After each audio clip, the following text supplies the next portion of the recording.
Hey look, Charlotte, the Burnout Truck is back in the shop. This thing did amazing on its debut burnout in Indianapolis there. It did really good until it didn't.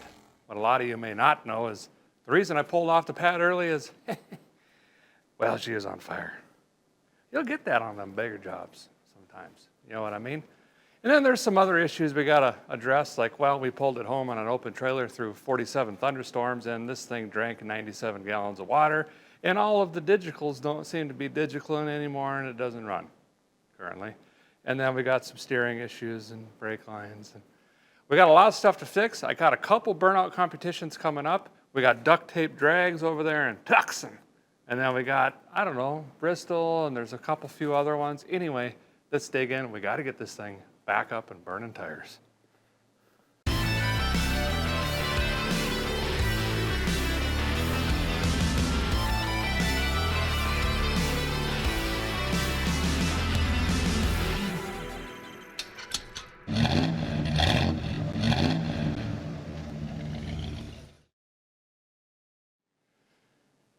So as I was saying, we have some melted brake lines down here that caused a brake fluid fire. That was pretty entertaining until it wasn't. You know, we got to fix that. And then we pulled it through a rainstorm. We tried to bag everything up. You could still see some of that. Wind was ripping it off. We took the screen, the big monitor out of it. Don't know where that's at. There's my other glove. I've been looking for that. And then, you know, the Terminator X, is that ruined? Jeez, I really hope not. Again, we had tape around that and trash bags. But anyway, if I flip it on here, here's the problem. These light up, but nothing happens. So I'm really hoping it's just that control panel and not the big board. Who knows?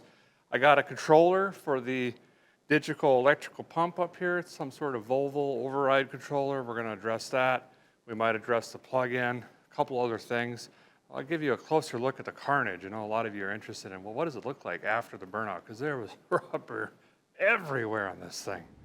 So it was one of those moments where it was like, you know, oof-da, dummy. Because I had mentioned it multiple times and then never realized it was going to shut me down until it was too late. But these plastic lines are really common on dirt track cars and stuff like that, right? Well, you can see here, it just melted and broke. There's the other end of it right there. These headers get glowing red, significantly hot. And towards the end of my run, I went to hit the brake pedal to bring her around in a corner, and all it did was shoot all the brake fluid directly right up on the headers, ball of fire. Thankfully, it went out pretty quick, and it doesn't look like it burned anything else, but we'll have to look pretty close. There was a fan that had a Mountain Dew, and he came in here and put her out for me. Something else I got to add to the list. I got a fire extinguisher holder. Didn't have the old fire extinguisher in there. So we'll add one, is what I'm saying. Should probably figure out something to put back here because there were just chunks of tire just pelting all over the place. A lot of it is still laying in here. And a lot of it's already blown off, but this is all the bands and stuff and things down here. Back here's a lot of the same. These bars actually worked out pretty good because they were catching a lot of the shrapnel from the tires, and it's really packed in. It's kind of hard to see, but the back corners are just packed in with rubber. I'm thinking kind of that chicken fence or something. I don't want to just plate it off. It's got to be able to see through it. Here you can see some more stuff that was whipping around there as well. We got one tire all the way off, and right before this other one was going to pop is when I had that fire. I'm glad I put that plate in there last second because that pretty well saved. Actually, it did. There's not a spot of rubber on all the digitals over here. So that's good. Now this plug, I might end up moving. A fan actually sent me this nice little thing.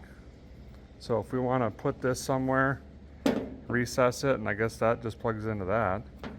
And then we have this. So maybe we'll stick that over here next to it. and get this dangling cord kind of out of the way of the shrapnel there.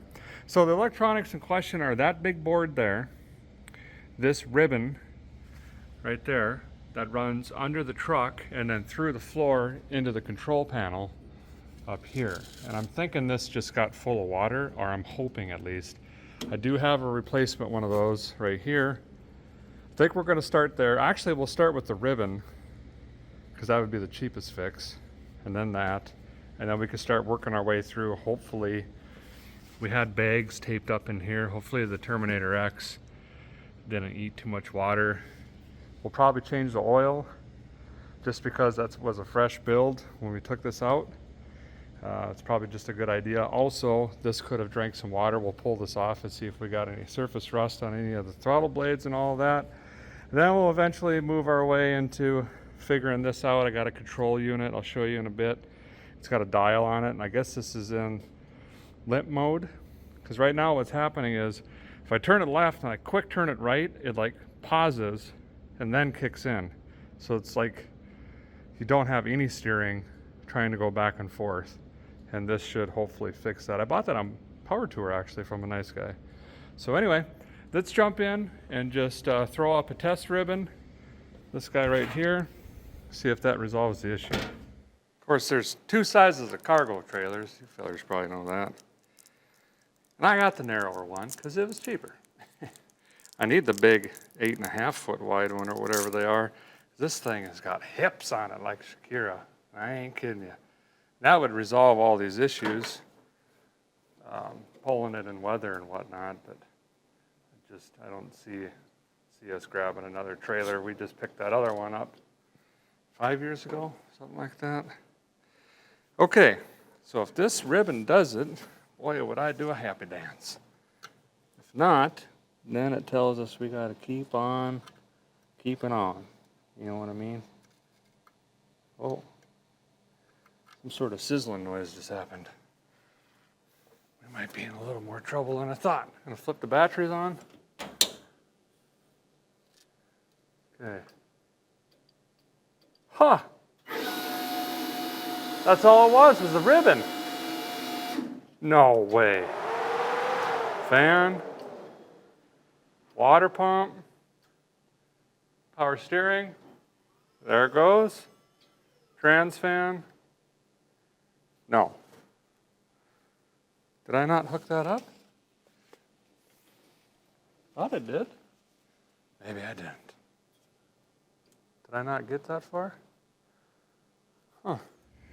Well, this is fantastic news. I just ran this ribbon in and all the buttons seem to be working except the trans fan, and then I followed that down. This was stubbed into the frame, and well, the guy must have been a little short on time because we never even hook that up. Do I not have an open? Oh, I don't have an open. Oh yeah, I do. It's even labeled trans fan. Maybe we can wire that in quick, get that taken care of. But that's great because I can return this here.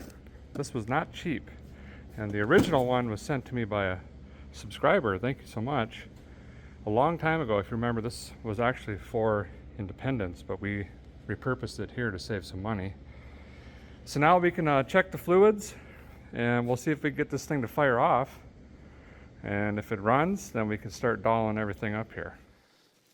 Sometimes a guy can just get lucky. I woke up this morning thinking we're really going to be into the digitals. It's going to be a fighting day.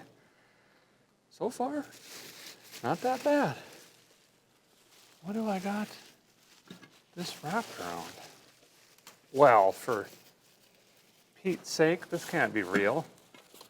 Hefty's not kidding when they say these bags stretch. Goodness gracious. Well, help me understand. Jeez.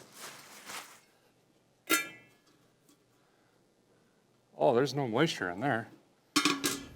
Yeah, that looks good. Ain't worried about that at all. Okay, so we're clear there. Throw this back on. You can see some of the water before we stopped to wrap this up. Check on the Earls here. Fresh. Minty green. No water. We may not need to change that, actually, looking at it. All right. Just want to make sure there's something on the blood stick. Can't really check it till it's running, but.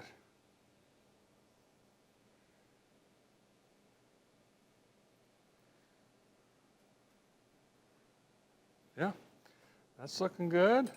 I think we can fire it. I don't know how much fuel. Oh, fuel. Let's check that. How do I check that? I don't know. Broomstick or something?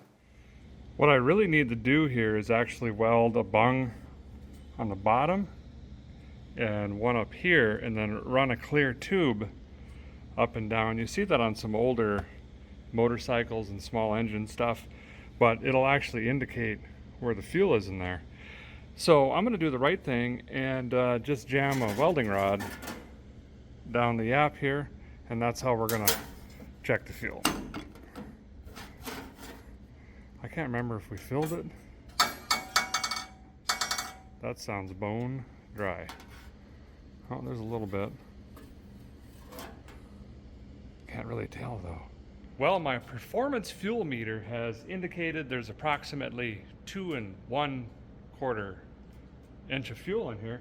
That should be enough to get this thing fired up and just idle it for a couple seconds. Once we hear it run, we can start dolling.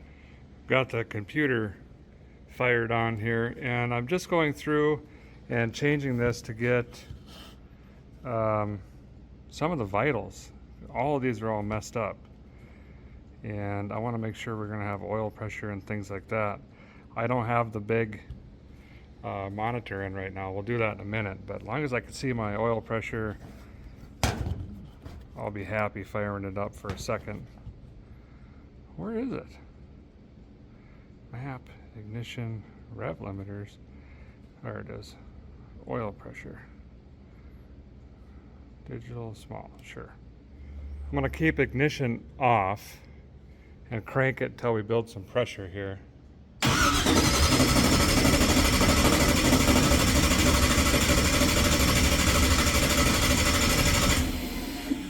There we go, 40 some pounds of crank. Now we fire it, it's going to have instant oil pressure. That should have turned the computer on.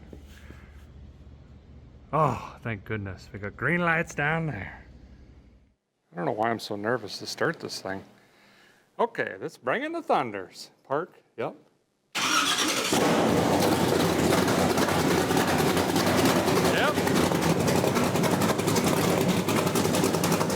Oh man, I forgot how loud it was. Woo!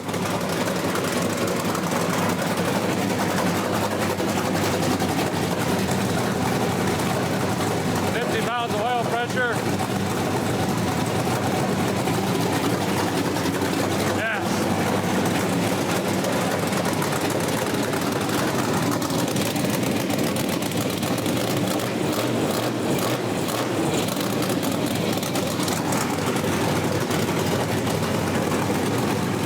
Get something in my ears.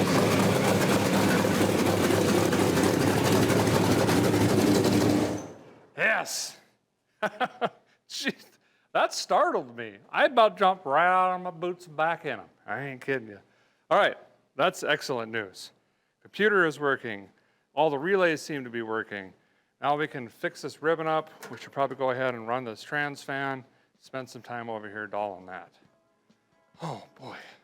That's a relief.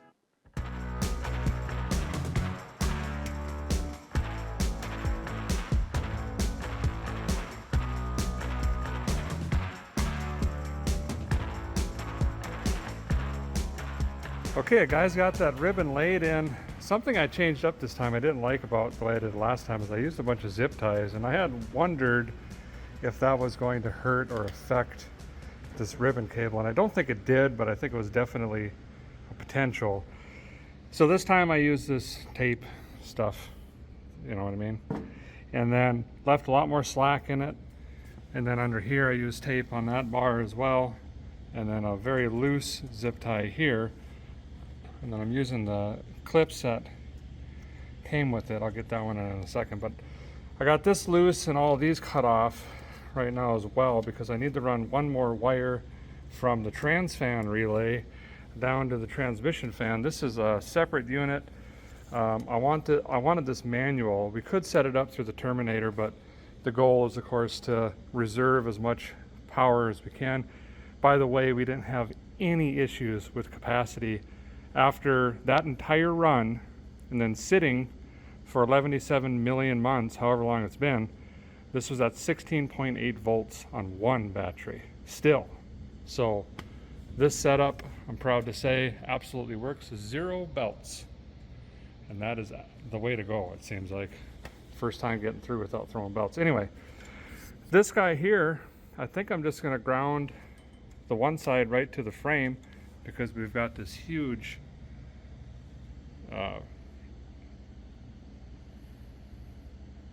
SAD cable. It's bonding the frame, right?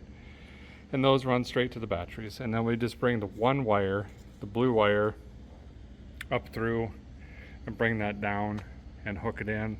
And then we should have control through our control board up there. If we run to kick this on, which I probably will.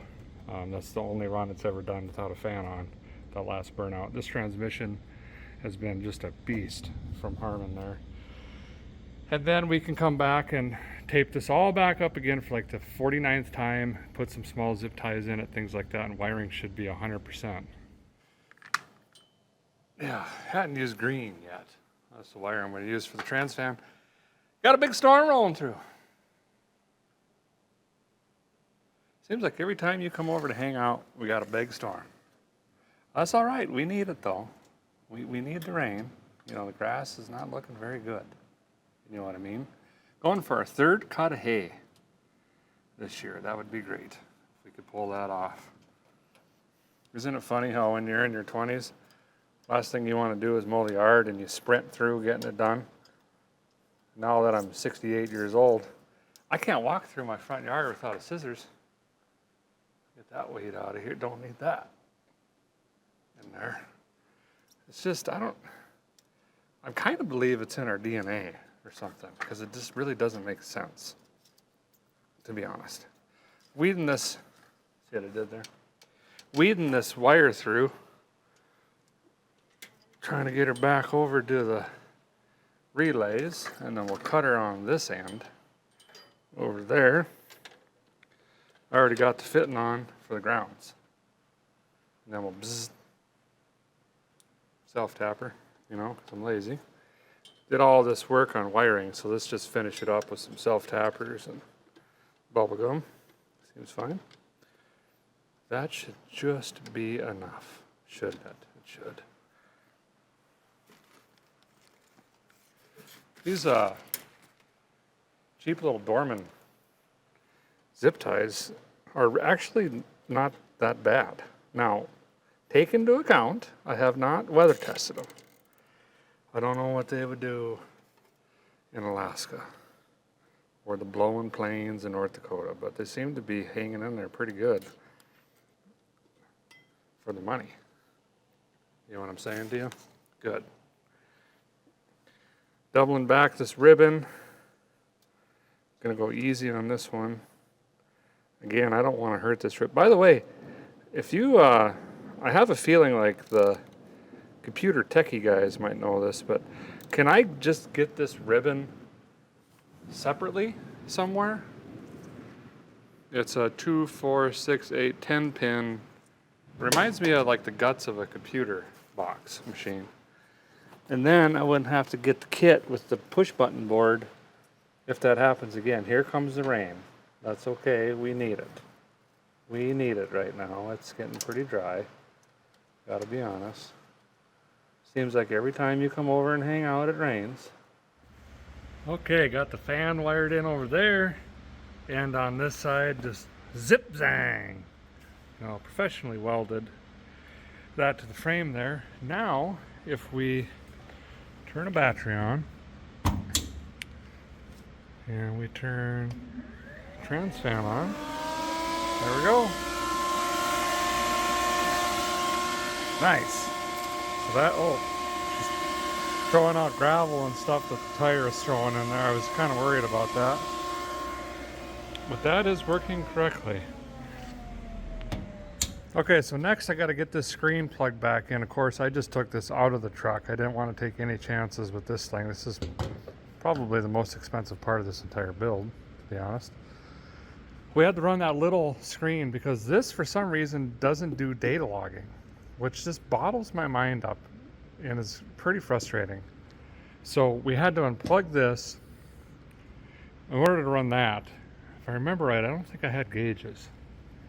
Maybe I did. Maybe I had a Y. I can't remember. But now that we got the tune in, I don't think we're going to need that. So we could just put this back in.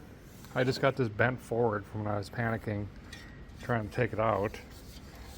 Screw this back in, plug the connector in, and as long as the harness is still good, which it should be, no issues, we'll have our screen back. Martin Scorsese's wind chimes. Still raining. Boy, that's all right. The yard needed it. It did. This just has a bunch of metric screws. Basically go through the back here. Very simple.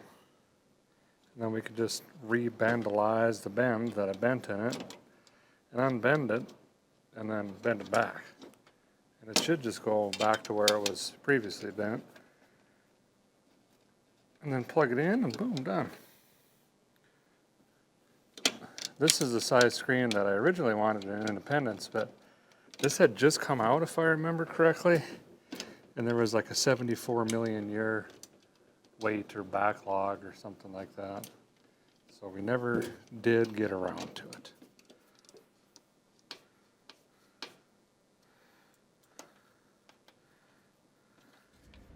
There we go. All set and ready. Well, it's a lot easier to do this than just by ear and that little screen, I'll tell you that much right now. Guy went ahead and plugged her in, got the boostalizer power thingy running. She's screaming. Looks like it's wanting to charge battery number 1. You can see it's 3/4 full, which is really nice. Again, that's the run that we had, plus loading and unloading it, moving it around here, all the dinking we've done here, plus sitting. So I'm really happy with that. Let's move on to the power steering over here. I gotta find this little adapter and I'll show you. I think it just plugs in here and then this plugs into the controller, but we'll try it out and see what happens. Well,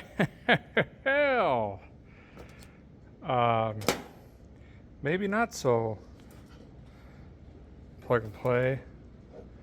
There's constructions though, thankfully. It says plugs into A, which we figured. B wire, it says use thick wires. Yep, I got thick wires. It says red wire must go to 12 volt ignition switch supply. Attention, this red wire must be ignition switch supply. So I think they're saying this needs to be ignition switch supply. Then, if you turn the adjustment knob fully anti-clockwise, I think they mean counterclockwise, but we're going to anti it, that shuts her down. But if you do reverse anti-clockwise, that brings her up. And then you got to wait some seconds for the ET to adjust the steerings. It's not an immediate, it takes some seconds. Okay, so I think I've got the gist here.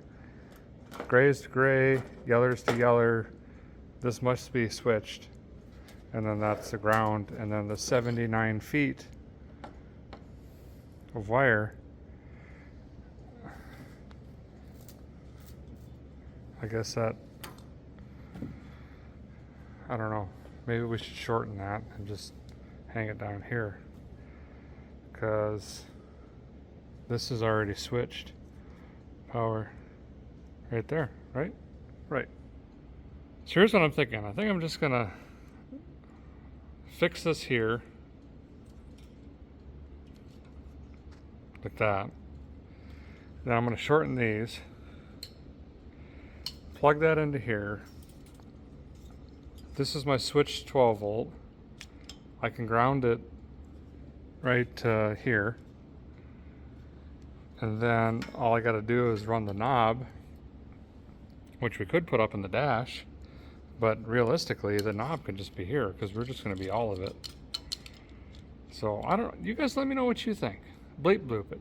Knob over here just hanging with a zip tie, or do we put it up in the dash somewhere where we can, I don't know why we'd have to adjust it on the fly, but I don't know.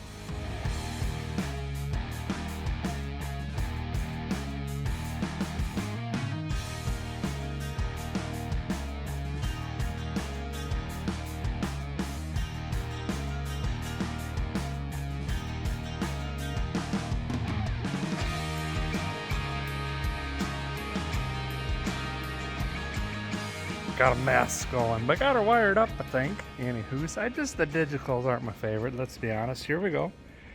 That's sure it's shortened where the, I don't know where the excess went, but it's shorter.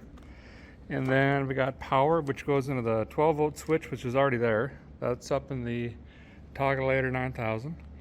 And then went ahead and GMD'd it over here with the SAD cable, like I said, because that's got plenty of ground juice. Now I'm down to the yellow and the gray, and I decided to go ahead and run that up into, I'm going to follow this bar right here, and we'll put it right here. I don't know why.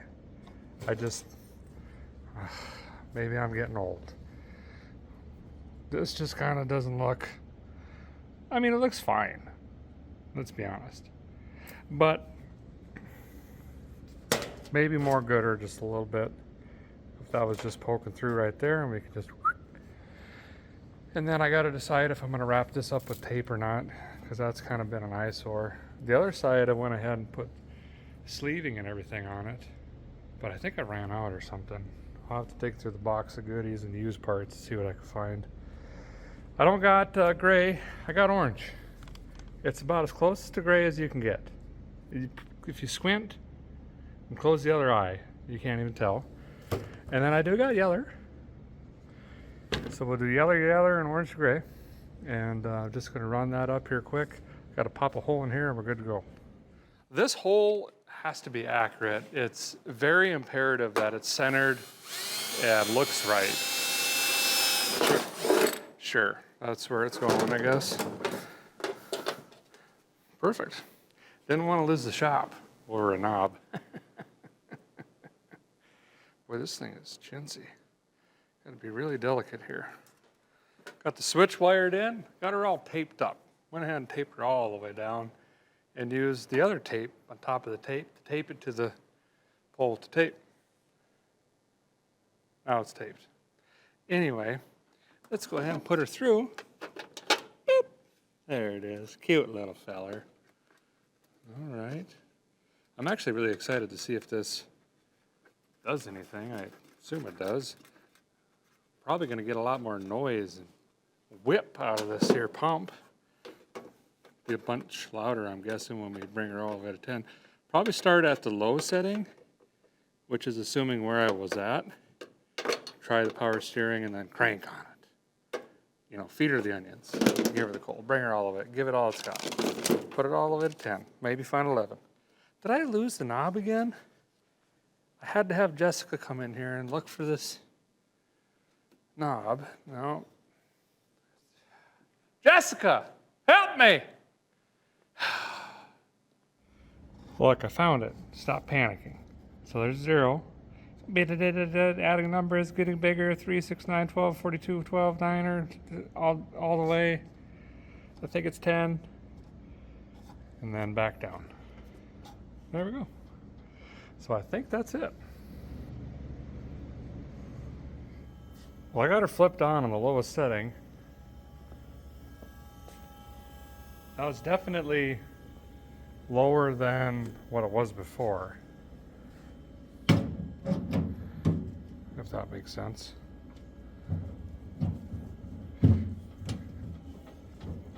Still does power steering things. Okay, let's turn it up a little. And, oh, there it goes. That sounds really close to what it was before. See, there's that dead spot.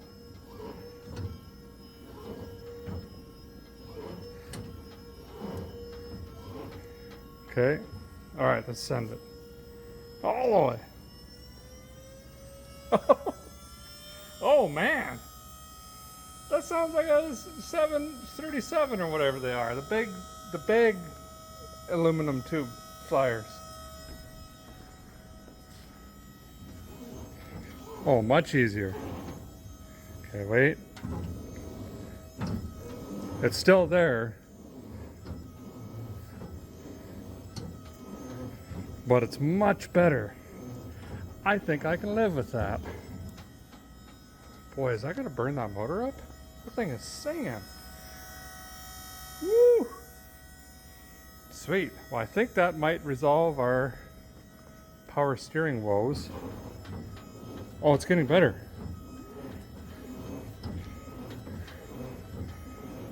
Nice. Turn that off. And turn that off. Well, now that a guy's got the digital sorted out, it's time to move on to the whoa pedal. And it's actually pretty important in the burnout pit because it helps me pitch it in the corners, or if I'm going to start a 360 or a 180. Got a bite on the front. So we got to get rid of this line, which is conveniently ran right underneath the engine. So I think we're just going to clip that off and basically flat out ignore it. I should almost, it would be easier to get this up on the lift, but I ain't got brakes to get there. So I'm going to jack this up, get it on some jack stands, and then I got to find a fitting to come out of that wildwood. I know this one works, so we're just going to go back to this one again. I need a different fitting right there, which I'll dig through my box, hopefully find. Could maybe even use that fitting right there for the old clutch master that's just along for the ride. And then we're going to bend up some steel lines and run them a little bit differently so they're not going to get so darn hot. This one we're a little limited on because it's right here, although I could probably just zip tie that to the, what is that, roll cage? Yeah. Because, you know, we're not going fast anywhere. We just, you know, it doesn't barely move. It's walking speed. I just got to have a pipe hooked into it. Oh, and I need a T of some kind. Great. Yeah. Go, gadget truck lifter upper. Sure. Did you know you're supposed to put oil in these when you buy them? Does anybody actually do that? Yeah, I didn't think so. Me either. And then we all complain that they don't lift very high with one pump. Oh, how you going? Well, I don't know. I gotta get my belly under there. Well, I think you're pretty high now. I think the stands are gonna be just fine. Well, they might slide off at the front so high. I've never seen that happen before. This just get her all the way up and get fine, whatever. See, I told you. I told you that was gonna happen. Idiot. Laying under the rig here. Here's another look at that bermed up. Oh, we got some brake juice right there. Done shook the whole bolt out there, and nuts missing on that side. We can fix that. That one looks like it's hanging in there. There's the plastic there. It runs up in here somewhere, and then obviously T's right here. So I'm just gonna take and snip all this out, snag it on out of there. We don't need it. See, this is what we're doing. So I just gotta take this fitting and this off, and then we should be able to put a 3/8 24 right into that. And then on this side, I just gotta figure out this fit to get that also to a 3/8 24.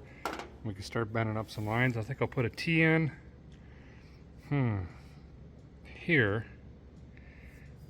And we can bend this one around to there, and then the other one will shoot down and then go around that way, hopefully. While I'm whipping up some brake lines here, I thought I'd talk to you about this event. It is quite honestly the most laid back, chill event of the entire year. It's one of my absolute favorites to go to with the wife and kids. It's called Duct Tape Drags. This year it's September 29th and 30th at Tucson Dragway. And man, there's so much to do.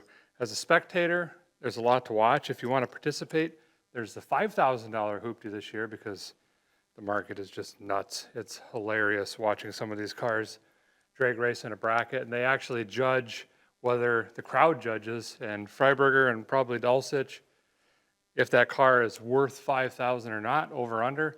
There's the Tri-5 Showdown. There's open drag runs for anything, any make and model. Bring a rental. Don't care. And new this year is the Vice Grip Garage Burnout Pit. Yep, I'll be on the microphone, and we'll be able to chat about your rig, watch you do your burnout, talk about your vehicle, whatever. It's a freestyle competition. There's zero pressure. There's all makes and models and skill levels, beginners. This is the place if you want to get into burnouts. This is the place to do it. It's a nice big open box. Come out and break your rig in or start trying to figure it out or whatever. It's going to be a blast. But I'm telling you now way in advance, because if you want to be a participant, those tickets are limited just so we can make sure everybody gets through. So you got to go to thefote.com and just search duct tape drags. I'll probably put a link down in the description for you. And you got to get those now, quick. There's camping. There's even the legendary bonfire party where Dulcich is going to be there. David Freiberger, Lucky's going to be there. I think Dave Chappelle or Dave's going to be there. A bunch of other people. We just sit around and chew the fat. Hope to see you guys there. We're going to definitely take Charlotte there. I don't know if we're going to open it up with Charlotte or close her down with it, but either way, we're going to put on a show. And hope to see what kind of rig you got. This is the little piece that's going to go from the T over to the front wheel, hopefully. So here's what I got so far. Got the main line bent down. That's a T block right there. And then that shoots off over here. And that's already into place. So the way that this is angled or bent, I'm hoping to get under this steering and then around the frame, essentially. That's going to be a tight one. I might have to go back and then loop over. I'm going to start working on that one. This one looks goofy, but it's going to work. So that'll come up to that T. Gearbox basically goes between that loop. This is the cross member section. And then I got it marked right here where I need to put a fitting on. Actually, I'll flare it, and then I'll cut it out off, and then I'll put a fitting on and I'll flare it again. And then a couple clamps should hopefully keep this in place. Then I'll have Jessica come out and help me bleed this. It's getting really late, and I want her to help me before she gets to bed. So I gotta hustle to get this in. Well, that was a little tricky, but got her swooped around the steering, around the suspension, the control arm, far away from the header as possible, and then comes across. It's clamped right in our teeth, and then up over the other side, and that is already plugged in as well. So brake lines are done. Well, while the guy was walling around on my backside, went ahead and replaced the bolt and nuts on the header collector there, got all that buttoned up. I think I'm ready to go ahead and bleed this thing. Called Jessica, talked her into jumping in and running the pedal. You guys have seen this a million times. There's nothing to show. Only got two to do. I'm gonna start over here, bleed this one. This one, I've got to bleed on the line because the bleeder is snapped off in the caliper. That's fine. Don't worry about that. Well, I can't believe it, but I guess I got to. I'm looking right at it. None of my fittings anywhere leaked. And I believe we've got them bled. Well, we'll just show them real quick. Hit the brakes. Boom. So I think another one. I don't even know how many hundreds and hundreds of we've bled together. Good job. Can't even see you over the edge of the... She's had to like sit up on the seat to even reach the pedals, but brakes done. Well, I think that's going to do for Charlotte. It probably should be ready, and I almost forgot, but you'll see it later this month over at Bristol. We're going to be doing a burnout competition with Charlotte here. I've also got the Crown Vics on Sunday, nitrous-powered Crown Vics, and the driver list is nuts. There's F1 cars, there's monster truck drivers, there's off-road champions. It's pretty wild. And maybe, I heard a rumor, I guess, I might be doing Tour of Destruction. We'll see. I don't really know much about that, but it sounds pretty fun. Yeah. And don't forget also to get your tickets for Duct Tape Drags. I believe that is September 29th and 30th. That's in Arizona, where I will also have a booth set up, and we'll hope to see you guys there. That's going to be a lot of fun as well. Hopefully we don't break this thing. If we do, we'll get her patched up for duct tape. Super excited for that. I'm going to start cleaning up, get this truck on the trailer, and I guess you got to get me packed. Yep, I think you're leaving tomorrow, so I gotta go. On a flight bright and early tomorrow. Another revival coming soon. Thanks, guys, for watching. Appreciate it very much. See you soon.